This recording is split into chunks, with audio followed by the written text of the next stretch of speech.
Sometimes the person who saves your life is the one you never noticed watching from the crowd. I used to think survival was about strength, about working harder, sleeping less, smiling through exhaustion, until nobody noticed how close you were to breaking. Then life taught me a different lesson. Sometimes survival is simply refusing to give up one more day.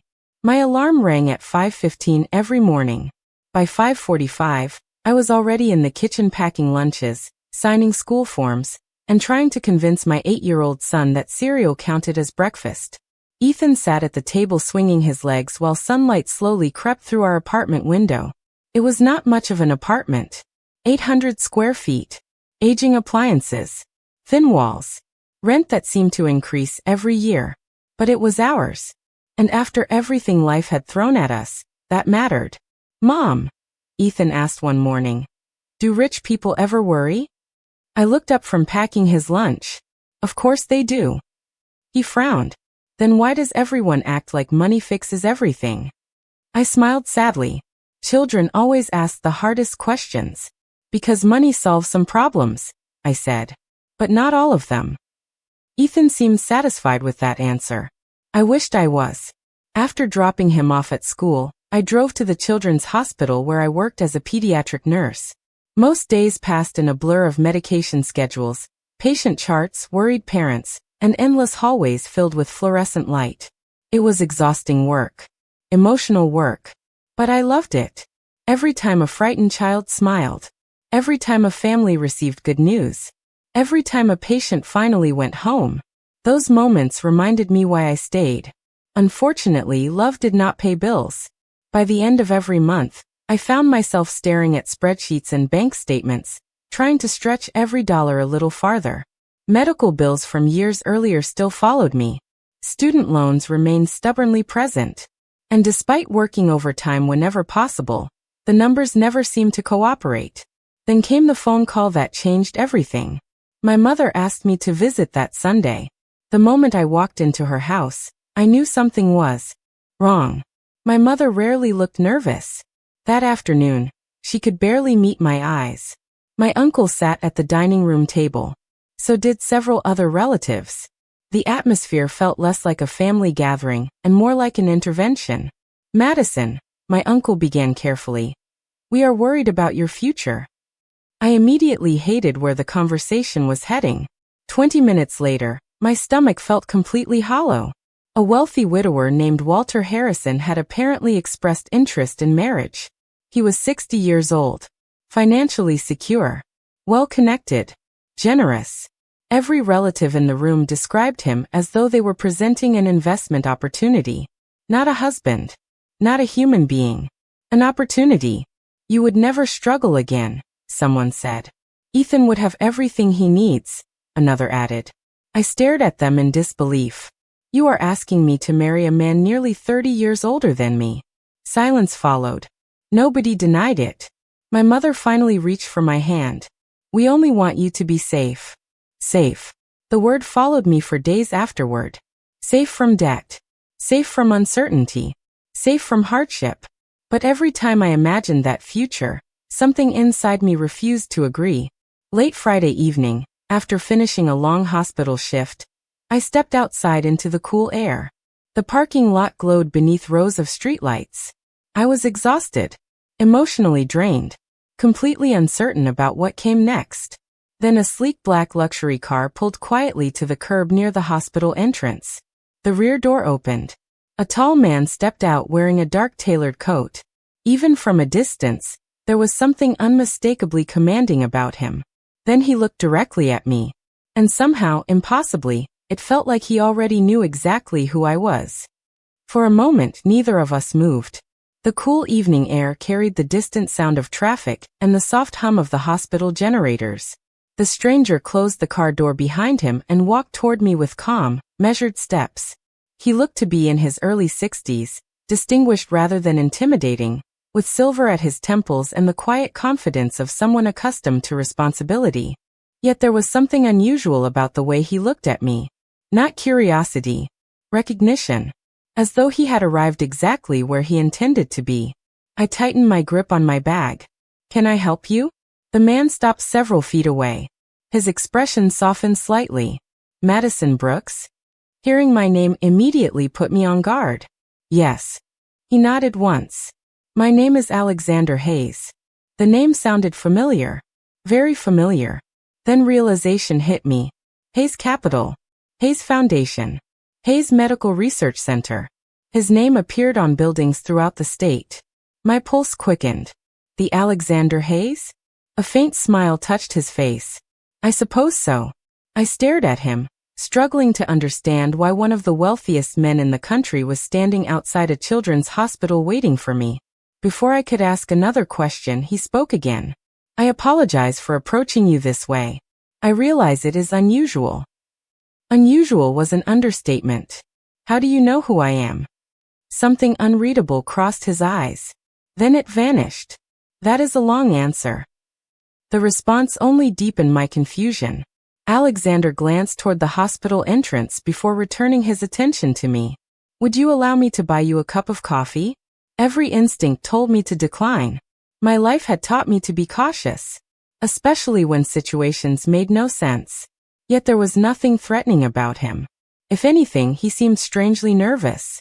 That surprised me more than anything else. Billionaires were not supposed to look nervous. I should get home to my son, I said carefully. The moment the words left my mouth, something changed in his expression. Warmth. Genuine warmth. Ethan is 8 years old, he said quietly. And he has a science project due next Tuesday. My heart nearly stopped. How do you know that? Alexander immediately realized his mistake. For the first time, he looked genuinely uncomfortable. As I said, he replied softly, the answer is complicated. Every warning bell in my mind started ringing. Yet somehow I remained standing there instead of walking away. Perhaps because his voice contained no manipulation. No arrogance. Only honesty. Finally he exhaled. Slowly. Madison, I know this sounds impossible, but I need to speak with you about something important. I folded my arms.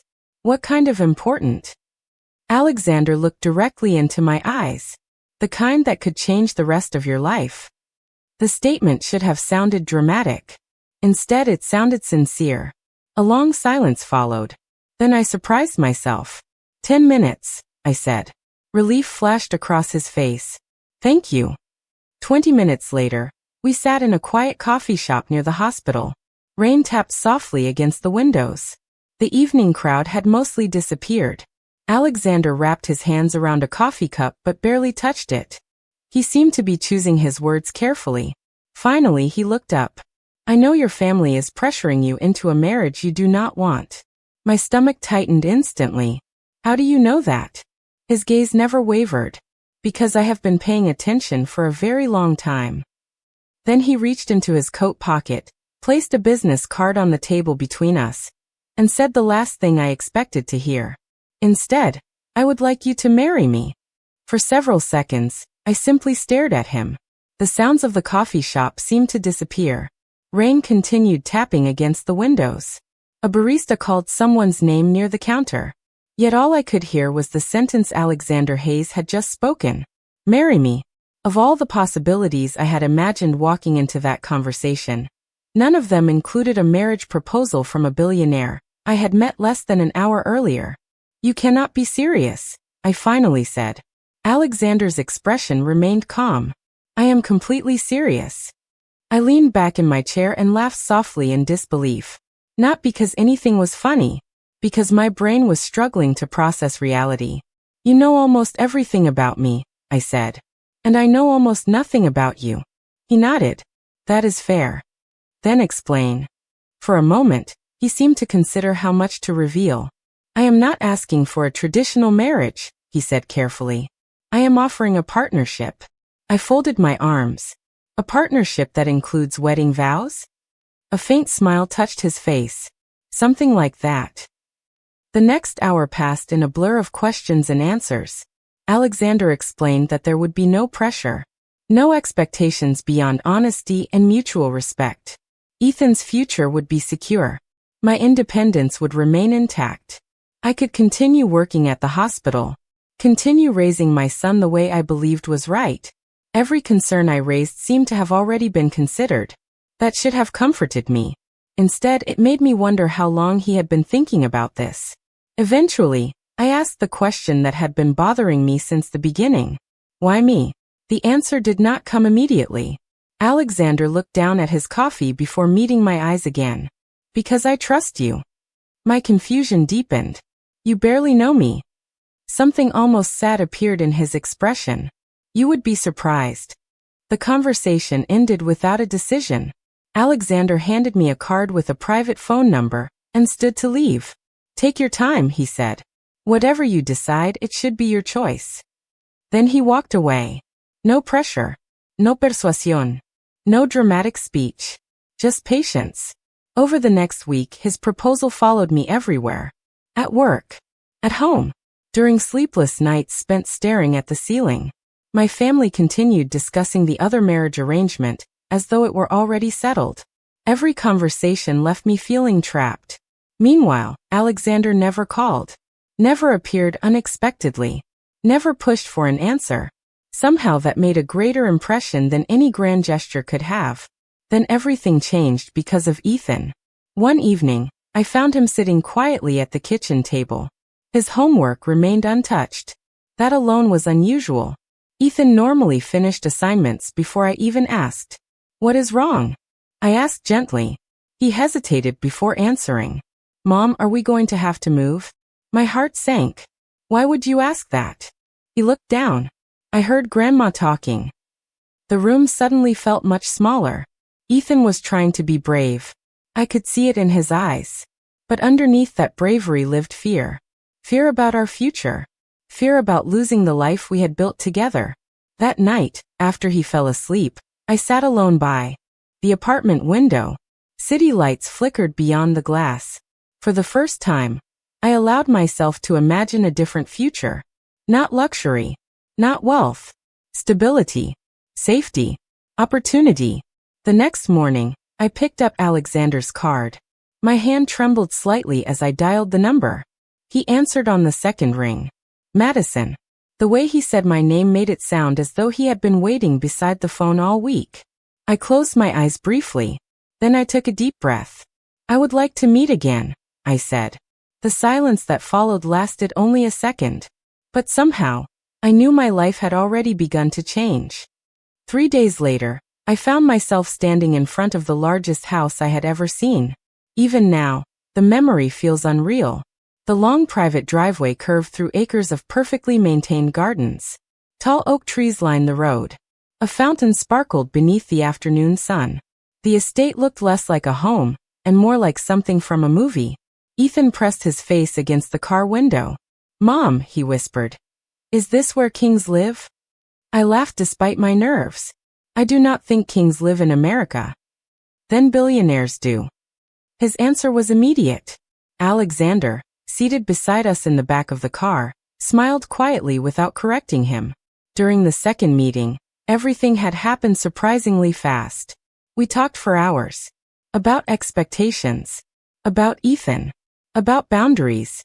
About the future. Alexander never tried to sell me a dream. He spoke honestly about responsibility, partnership, and trust. Somehow that honesty mattered more than his wealth ever could. 1 week later, we stood in a small private chapel surrounded by only a handful of witnesses. No reporters. No elaborate celebration. No dramatic spectacle. Just a simple ceremony. I remember glancing toward Alexander before the vows began. He looked calm as always. Yet there was something different in his eyes. Relief. As though he had spent years carrying a burden nobody else could see. The ceremony itself lasted less than 20 minutes. Then suddenly it was finished. I was married. Again, reality struggled to keep pace with events. Yet strangely, I did not feel trapped. I felt safe. That surprised me most of all. After arriving at the estate, Alexander personally showed us around. Ethan was fascinated by everything. The library. The indoor pool.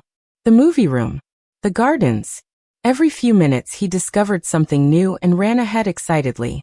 Watching him smile without worry felt like a gift I had not realized we needed. Eventually, Alexander opened a set of double doors at the end of a long hallway. This suite is yours, he said. I stepped inside and stopped immediately.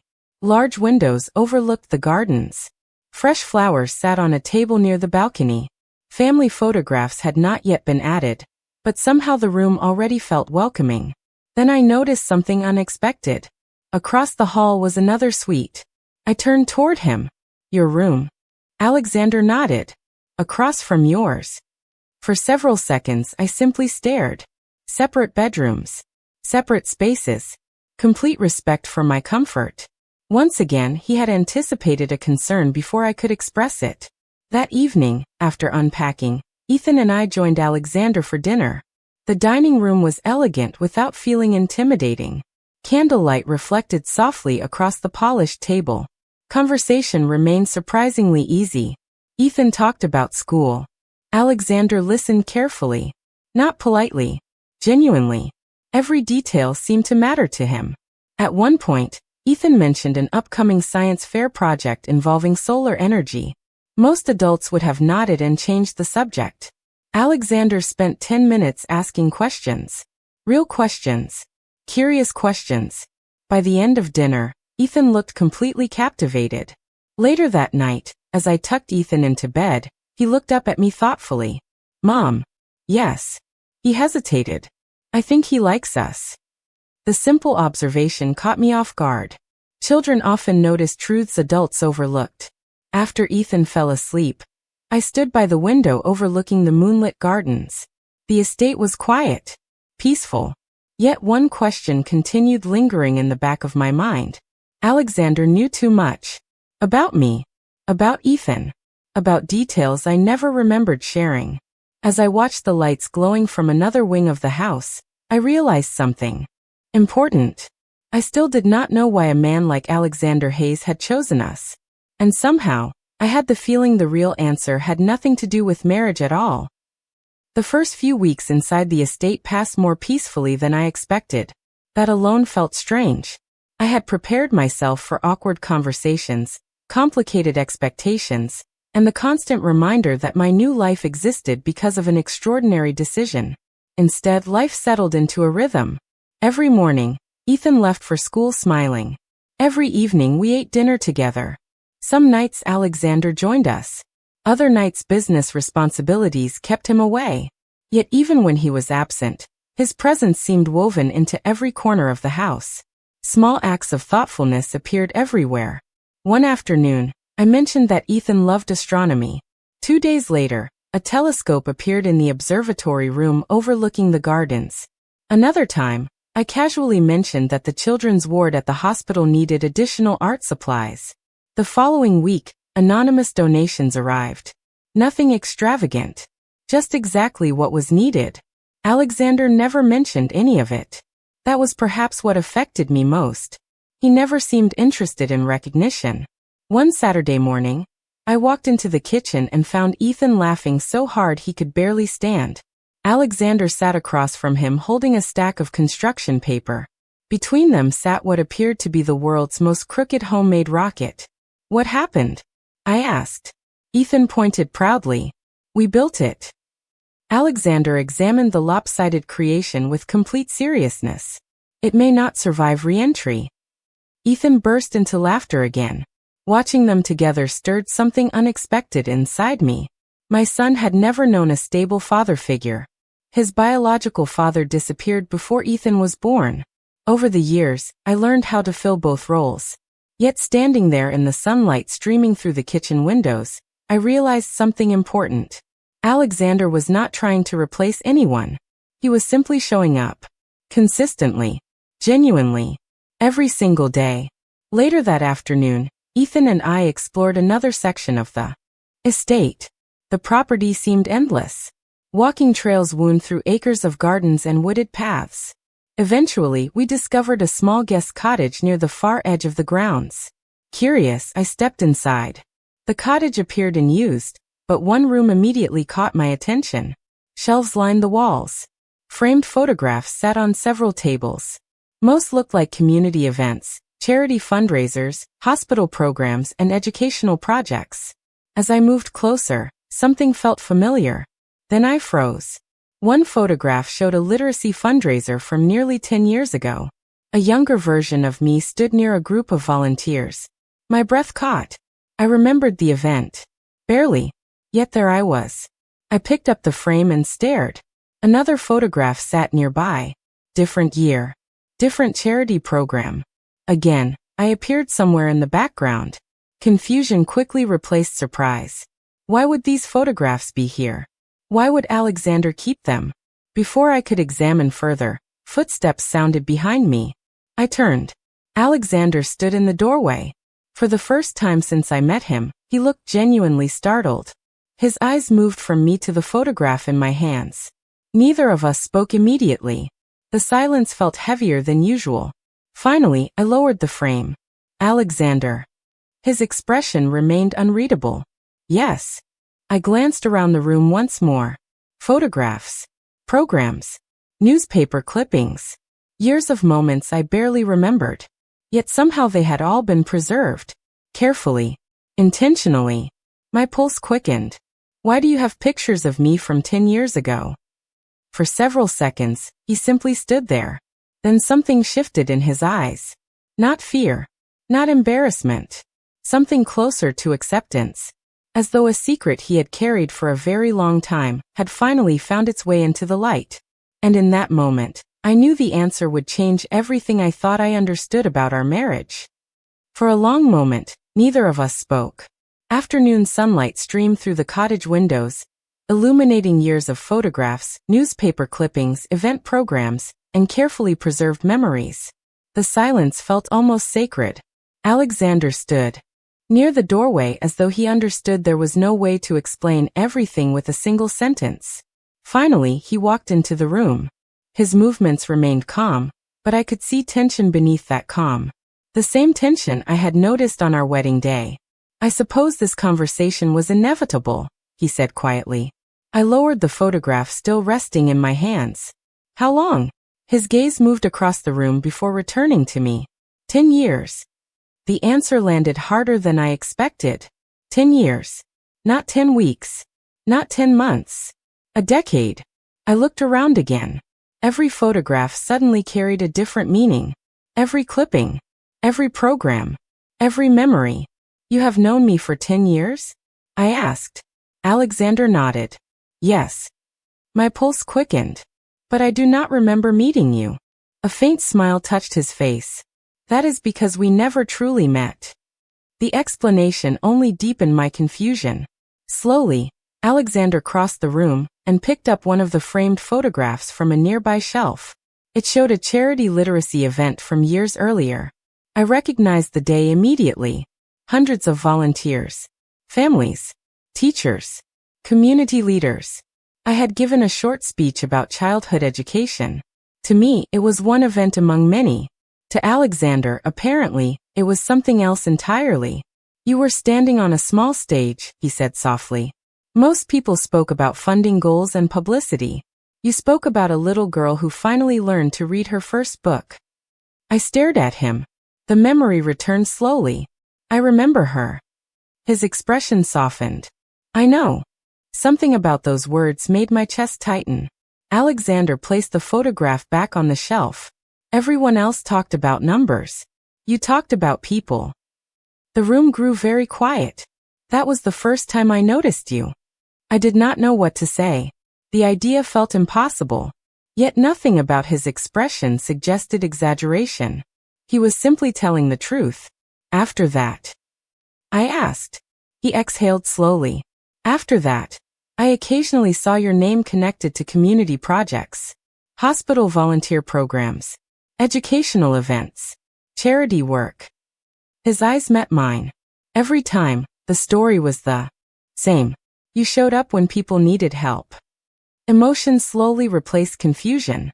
Not because of what he said, because of how he said it. There was admiration in his voice.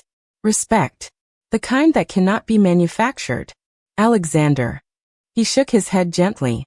I never intended for any of this to happen. A sad smile appeared. Life rarely asks permission.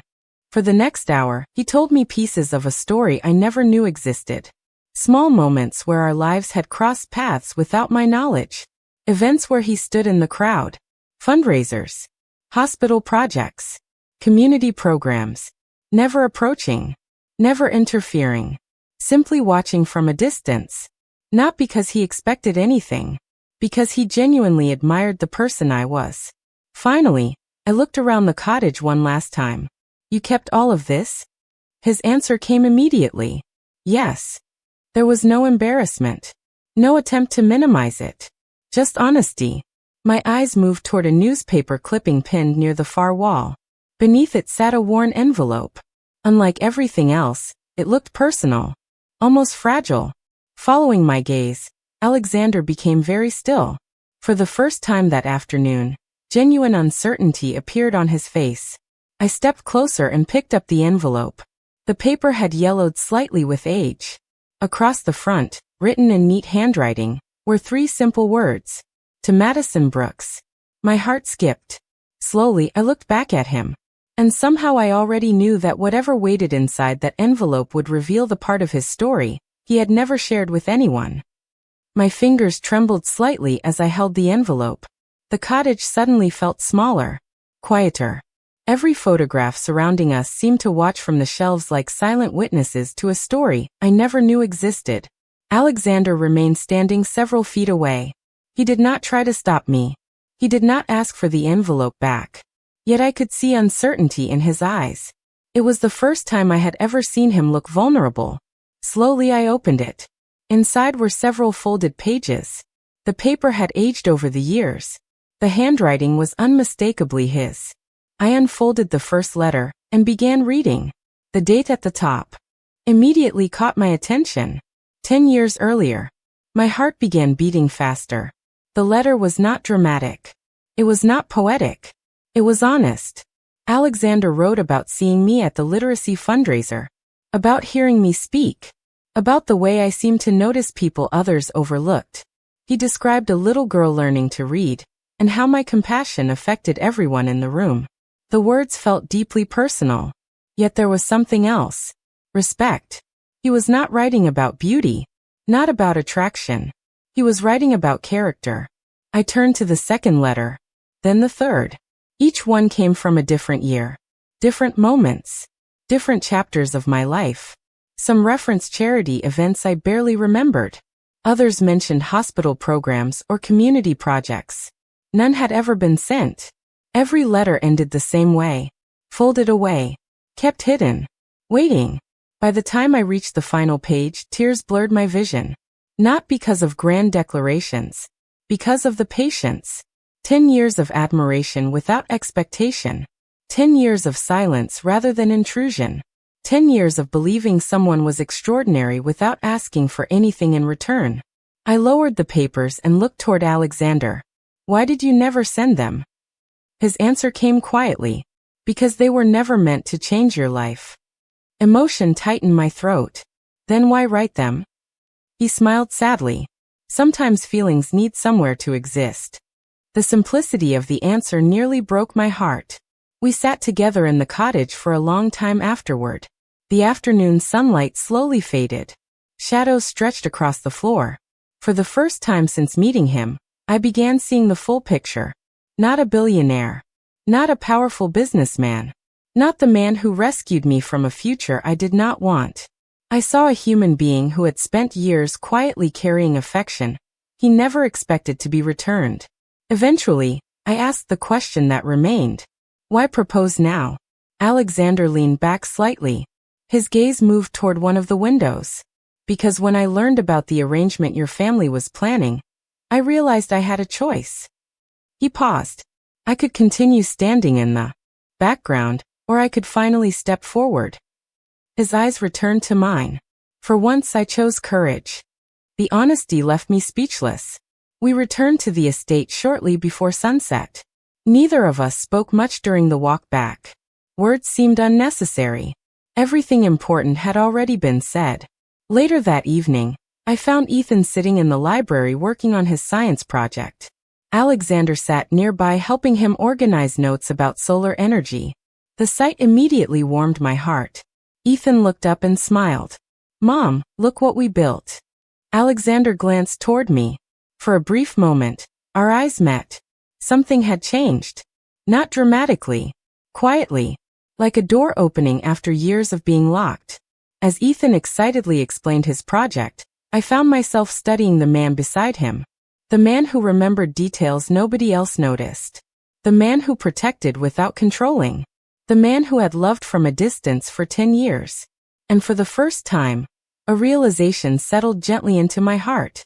Somewhere between gratitude, trust, and understanding, my feelings had begun to change too. The days that followed felt different. Not because anything dramatic happened, because everything ordinary suddenly carried new meaning. I noticed the way Alexander always remembered the smallest details. The way he asked Ethan about school projects and actually listened to the answers. The way he quietly made life easier for everyone around him without expecting gratitude. Once the truth was revealed, I began seeing evidence of his character everywhere. It was as though someone had adjusted the focus on a camera lens. The same man stood before me, yet now I could finally see him clearly. One evening, nearly a month after discovering the letters, I found Alexander alone on the terrace overlooking the gardens. The sun had already disappeared behind the trees. Golden lights illuminated the walking paths below.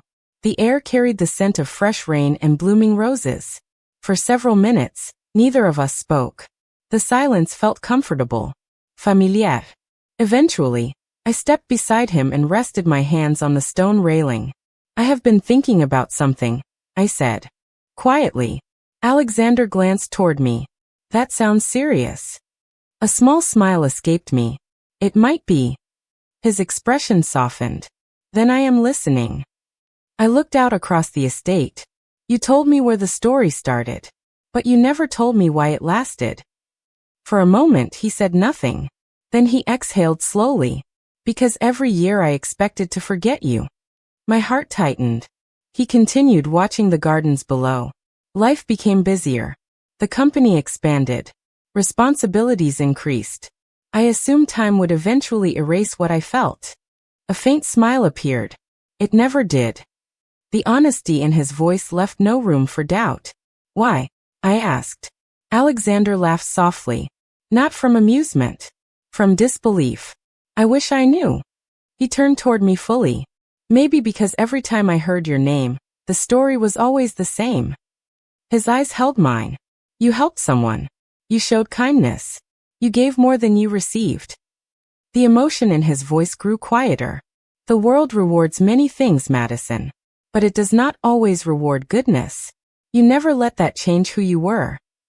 For several seconds, neither of us looked away. Then he said something I would never forget.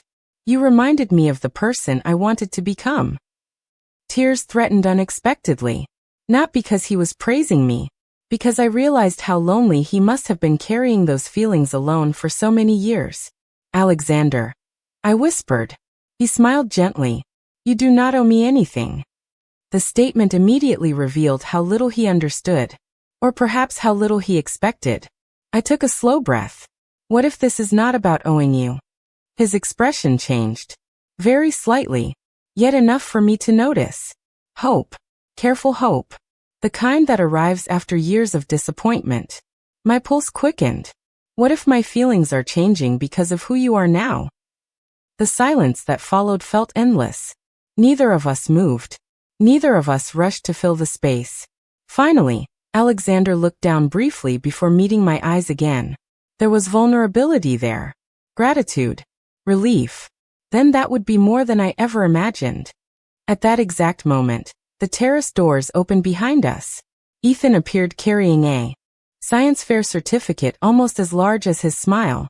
We won first place, he shouted. Instantly, both of us laughed. Ethan ran toward us, holding the certificate proudly. Alexander congratulated him while I wrapped my son in a hug. As I watched them standing together beneath the terrace lights, a realization settled deep inside my heart. 10 years ago, a story had quietly begun. But for the first time, it felt as though the future was finally beginning too. 1 year later, I stood beneath strings of golden lights stretched across the gardens of the estate, and watched dozens of families laugh together beneath the evening sky. The annual community education fundraiser had become one of my favorite traditions. Children ran across the grass carrying handmade science projects. Teachers shared stories with parents. Volunteers filled long tables with books that would soon be donated to schools throughout the state. The event felt warm, real, meaningful.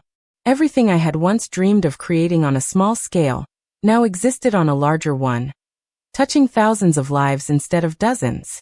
Yet the greatest blessing had nothing to do with success. It stood beside me wearing a dark suit and a familiar quiet smile. Alexander looked exactly as he had the day he stepped out of that black car outside the hospital. Calm, steady, certain. The difference was that now I understood him. Truly understood him. The distance that once existed between us had disappeared long ago. Trust replaced uncertainty. Friendship deepened into love. And love became the foundation of something stronger than either of us imagined possible. Across the garden, Ethan stood proudly beside an educational display he helped organize. At 9 years old, he carried himself with a confidence I had never seen before. Not arrogance. Security. The kind that grows when a child knows he is loved without conditions. As guests moved through the displays, Ethan explained each project with enthusiasm. Alexander watched him with unmistakable pride. "He has your heart," I said softly. Alexander smiled. "He has your determination." We stood together in comfortable silence. The evening breeze carried music through the gardens. For a moment, I thought about the woman I used to be. Exhausted. Afraid. Constantly wondering how I would make it through another month. Back then, survival felt like the highest goal. Now life felt different. Not perfect. Simply full.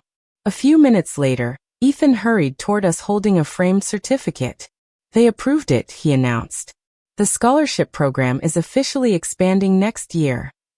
His excitement was contagious. Months earlier, Ethan suggested creating a scholarship fund for children interested in science and education. Alexander helped turn the idea into reality. Watching them work together remained one of my favorite sights. Ethan grinned before looking directly at Alexander. "Dad, did you hear me?" Time seemed to pause. Not because the word was unexpected. He had been using it for months. Yet every time, it carried the same quiet power. Alexander's eyes softened immediately. "I heard you." Ethan smiled and ran back toward the display tables. Neither of us spoke for several seconds. Then Alexander reached for my hand. A simple gesture. One that still made my heart feel lighter. "Thank you," he said quietly. I shook my head. "For what?" His gaze moved toward Ethan. "For giving me a family." Emotion rose unexpectedly in my chest. Looking around the gardens, I realized something important. 10 years ago, Alexander believed his story would remain unwritten. 1 year ago, I believed my future was closing around me. Somehow life had surprised both of us. The lights glowed warmly above the crowd. Laughter drifted through the evening air. Beside me stood the man who spent 10 years loving quietly and 1 year proving it every day. And as I rested my head gently against his shoulder, one truth echoed through my heart. The greatest love stories are not built in a single moment. They are built through patience, kindness, and the courage to stay when staying matters most.